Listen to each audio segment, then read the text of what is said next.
Imagine hearing your favorite song for the first time and realizing only one person in the entire room can hear it. Sounds strange, right? Yet for most of human history, music had a problem nobody talks about. A hidden problem. A forgotten problem. If you weren't standing close enough to the musician, the music simply vanished. No giant concerts, no packed stadiums, no speakers shaking the ground, no way for one voice to reach thousands. And the strange device sitting in your room right now changed all of that forever. Imagine walking through a city in the late 1800s. The streets are loud, horses pound against stone roads, factories roar in the distance. People shout over each other just to be heard.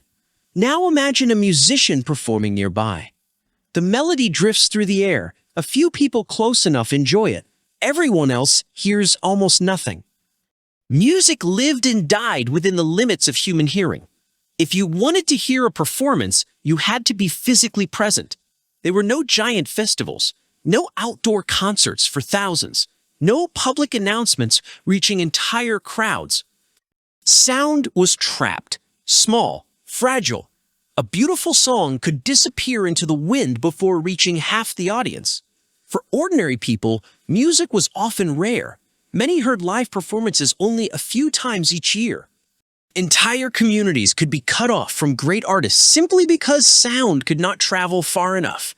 Today, that feels impossible, but for centuries, that was reality. The dark truth is that sound is weak. The human voice can only travel so far before it fades. Large crowds created confusion. Important messages were lost. Emergency warnings often failed to reach everyone. Even talented musicians faced a painful limit.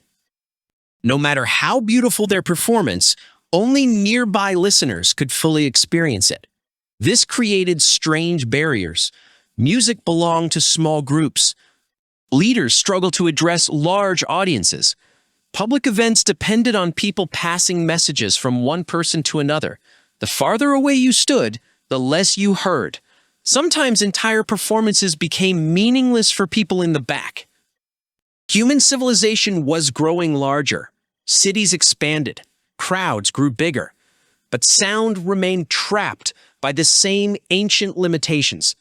The world needed a way to make sound stronger, much stronger. The solution would arrive through one of the most important inventions nobody thinks about today. The story begins with another invention, the telephone. In the late 1800s, inventors were racing to send voices across long distances. Among them were brilliant engineers experimenting with electricity and sound. One discovery changed everything. Electrical signals could move a thin diaphragm back and forth. That movement created sound waves. Suddenly, it became possible to reproduce voices and music artificially. Early speakers were crude. The sound was weak and distorted. But inventors kept improving them. Year after year, the technology became stronger, clearer, louder. Soon radios used speakers to bring voices into homes. Then theaters adopted them. Then concert halls. Then entire cities. A musician no longer needed to stand beside every listener. For the first time in history, one performance could reach enormous audiences. Human hearing had gained an electrical superpower. The turning point came fast. Concerts grew larger. Political speeches reached massive crowds. Radio stations connected entire nations. Recorded music exploded in popularity. Suddenly, a singer could perform once and be heard by millions. Before speakers, music was local. After speakers, music became global. The world became louder than ever before, and there was no going back. But here's a shocking fact. Some of the earliest powerful speakers were used not for entertainment, but for war. Military forces realized amplified sound could control crowds, spread messages, and influence huge groups of people. The same invention that brought music into homes also became a powerful tool of persuasion. One device could inspire people or manipulate them. The technology itself didn't choose. Humans did. That's the strange hidden side of speakers that most people never think about.